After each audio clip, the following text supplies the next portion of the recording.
Hello and welcome to a video here for Programming 2 in Java. In this video we're going to talk a little bit about the course structure and give you some tips about the course and how it's going to work.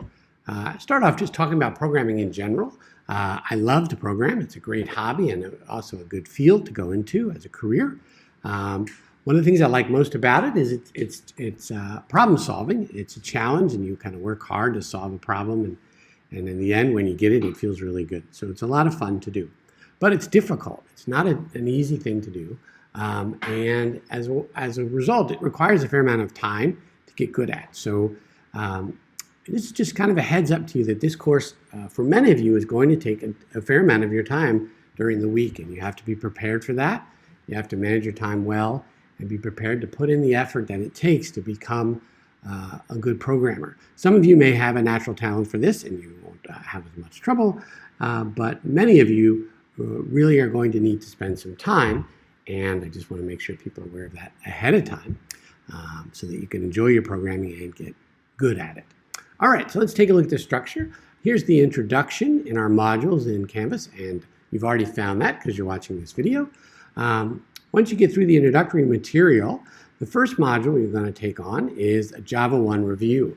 So I'm not going to expect you to remember everything you learned in Java 1, but I do expect it to come back to you very quickly when you do this Java review.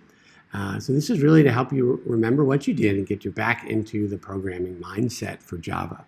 And many of our modules are going to contain exercises and assignments. So here's your first assignment, exercise group 1. Notice there's no lecture material here. You jump right into doing exercises and assignments, and that's because I'm giving you stuff that you should already know how to do from Java 1. And this should help refresh your mind and get you rolling.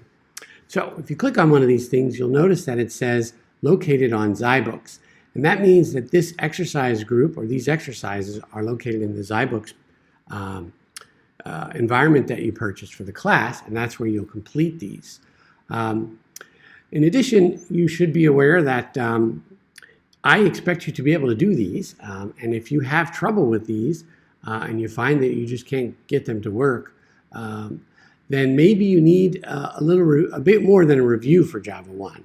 You might not be ready for this class, and if that's the case, you might want to talk with your advisor, tell them that you're having trouble with the review and that you'd like to retake Java 1 and come back and take Java 2 after you've taken Java 1.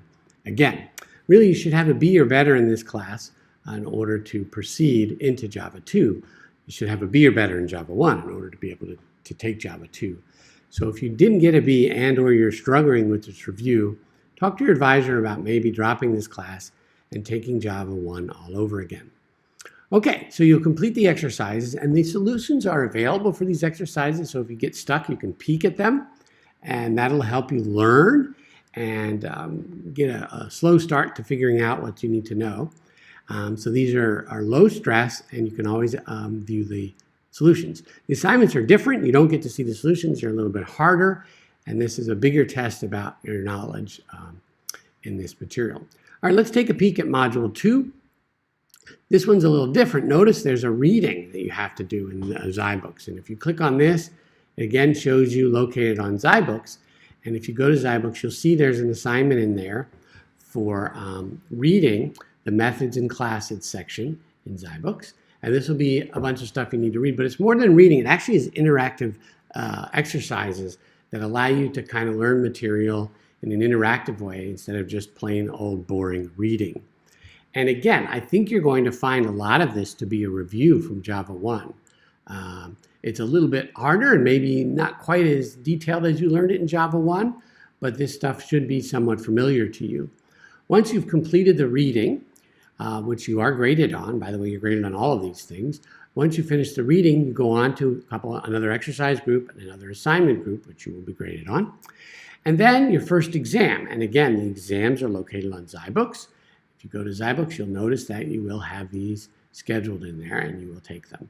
These will be done at a certain time and you'll have a certain duration. The time is somewhat flexible depending on your schedule, but the duration is fixed. You have to get it done a certain amount of time.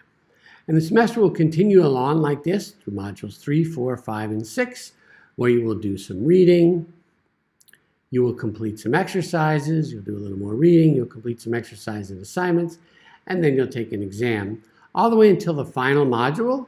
Final module, there is no more reading, and we're going to you can think of it as one big final exam module where we're going to put everything you've learned all together and have some exercise and assignments that cover everything you've learned, as well as an exam. The exam is not worth any more than any of the other exams, but it is kind of like a final in that it covers everything, and it is a little bit more challenging than the other exams. So that's how the course semester will go. One more comment, there's a really nice way for you to keep track of your courses in here, and that's with the Canvas calendar. So this will tell you when the due dates are really nice and clearly. So I'm going to click on Java 2 here, jump ahead to September, and sure enough, here are all of your due dates. So here's the first week. You've got exercise group on week 1 on Tuesday, and the assignment group 1 is due on Friday. And then the next semester comes along where your exercises are due on Tuesday, and your reading is also due on Tuesday, and again, assignment group on Friday. And then finally, your exam 1 here on the 24th on Friday. Notice that there's some consistency in here to allow you to keep track of what's going on. You've got the exercises and readings are due on Tuesdays always, and the assignment groups and exams are due on Fridays always. So you should be able to keep track of your schedule and really plan for when things will due so you can manage your time properly. All right, that's about it, I think, for the structure intro of the class.